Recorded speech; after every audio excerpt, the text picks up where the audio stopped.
Hi, I'm Patricia, a 45-year-old single mom with more family drama than a soap opera. My life's been a whirlwind since my son Jack married Lisa 3 years ago. They blessed me with twin grandkids, Emma and Ethan, who light up my world. But let me tell you, it hasn't all been sunshine and rainbows.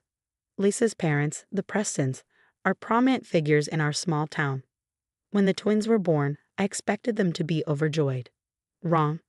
I overheard Mr. Preston muttering at the hospital, "Another burden on the family name," and let me tell you, my blood boiled. But I bit my tongue, for Jack and Lisa's sake. For 2 years, the Prestons barely acknowledged Emma and Ethan. No birthday cards, no Christmas presents, nothing. It was heartbreaking to see Lisa try to mask her disappointment every time they declined an invitation to visit. Meanwhile, Jack was pouring his heart and soul into his tech startup, and I did what I could to help out, juggling my nursing shifts to watch the twins whenever possible.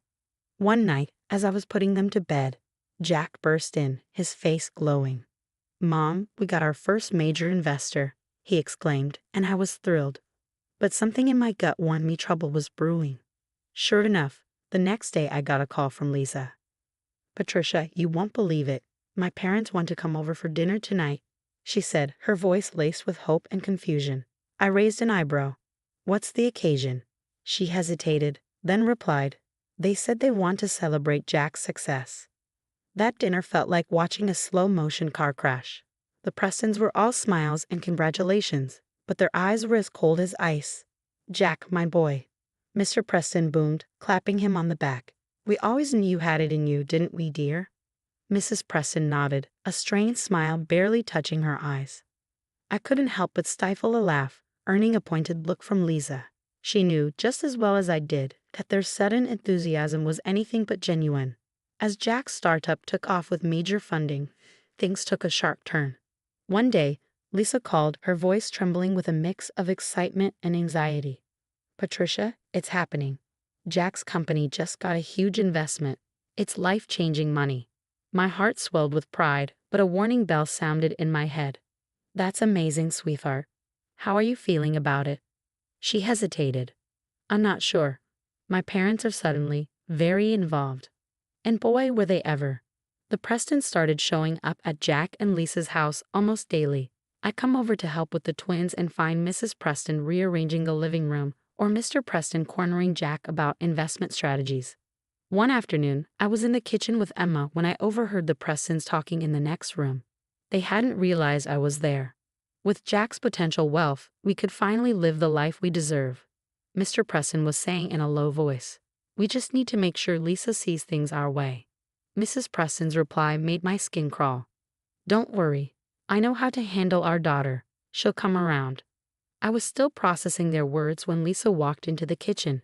One look at my face, and she knew something was wrong. "Patricia, what is it?" she asked. I hesitated but decided she needed to know.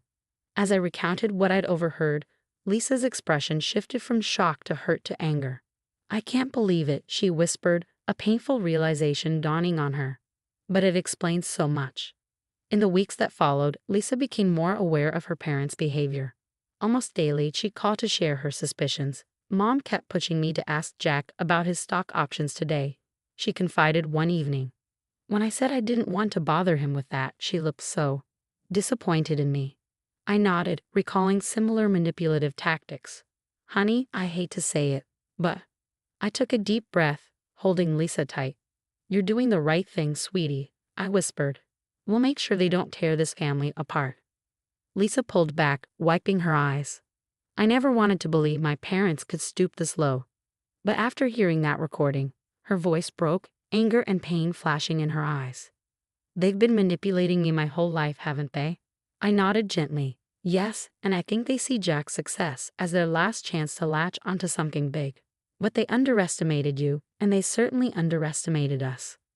Jack's company was on the brink of an IPO, and when it went public, his net worth skyrocketed overnight.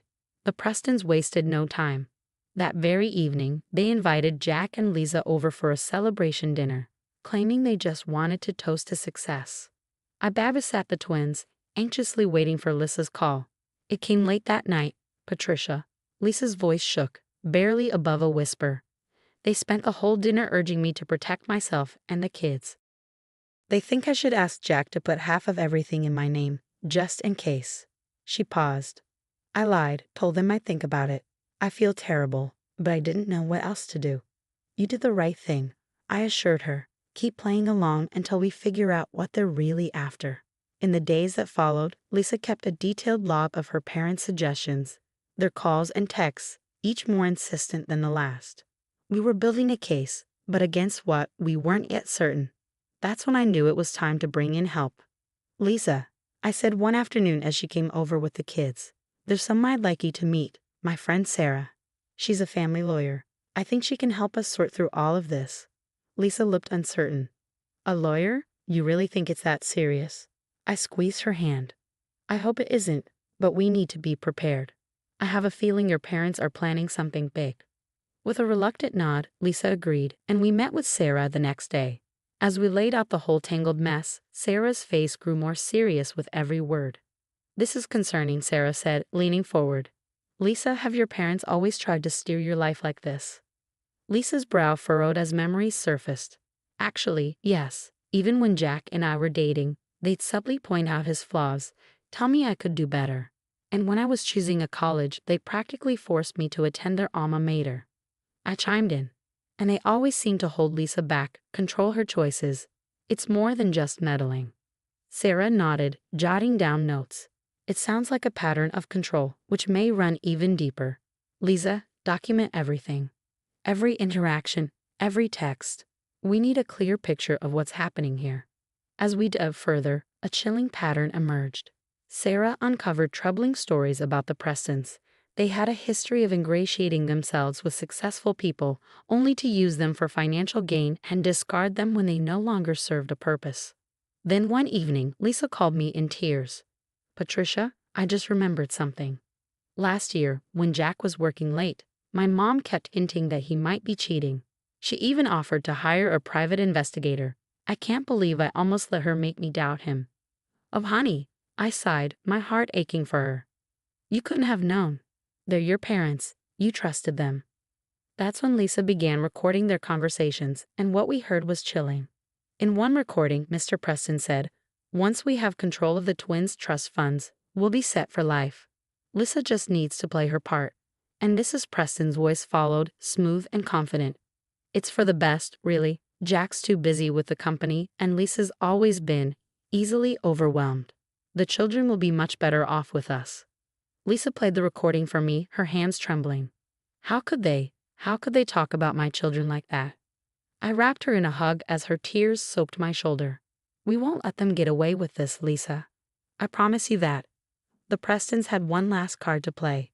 The day the custody papers arrived, I thought Lisa might collapse from shock. "They're suing for grandparents' rights," she whispered, staring at the documents in disbelief. "They're claiming Jack and I are too inexperienced to handle our new wealth and raise the twins properly."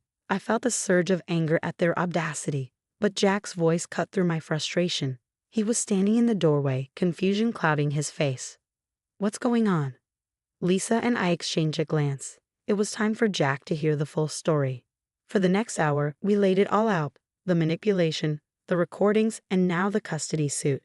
Jack's expression shifted from confusion to shock, then anger, and finally, a fierce determination. "I can't believe I didn't see this," he muttered, running a hand through his hair. "Lisa, I'm so sorry. I should have been paying more attention." Lisa took his hand, her gaze steady. "It's not your fault, Jack. They fooled all of us for a long time." Jack squeezed her hand, then looked over at me. "What do we do now?" I smiled, pride swelling in my chest.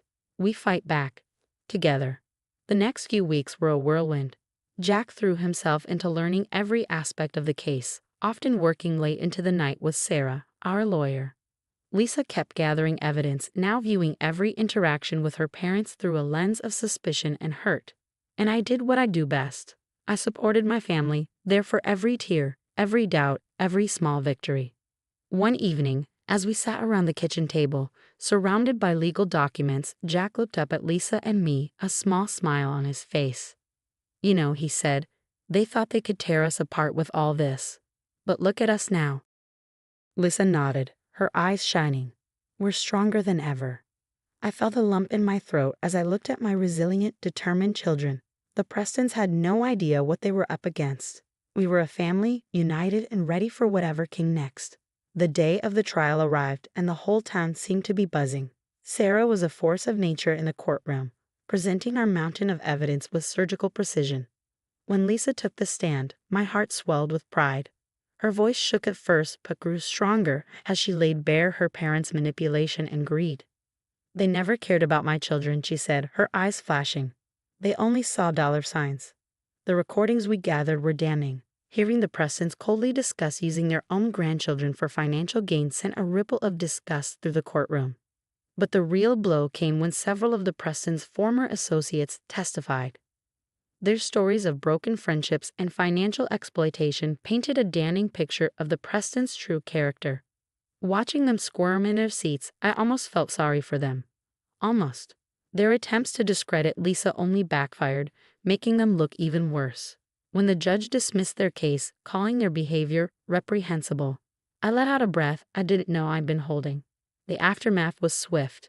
Our small community, once charmed by the Prestons, turned its back on them. They became pariahs overnight. Lisa made a short but powerful public statement: "I'm cutting ties with my parents." Then she turned to Jack and me. "And to both of you, I'm sorry I ever doubted you." Months passed, and Jack's company flourished. He and Lisa poured themselves into family and community work, finding joy in giving back.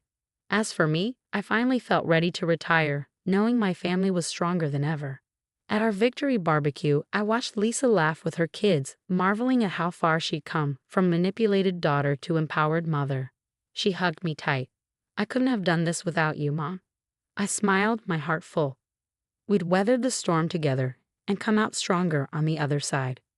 So what would you do if you were in Lisa's shoes? Could you ever forgive your parents for a betrayal like this, or is some damage beyond repair? Would you give them a second chance for the sake of family ties, or would you cut them off completely? Share your thoughts in the comments. Your experiences and insights might help someone else going through a similar situation. And if you enjoyed this story, don't forget to like and subscribe for more.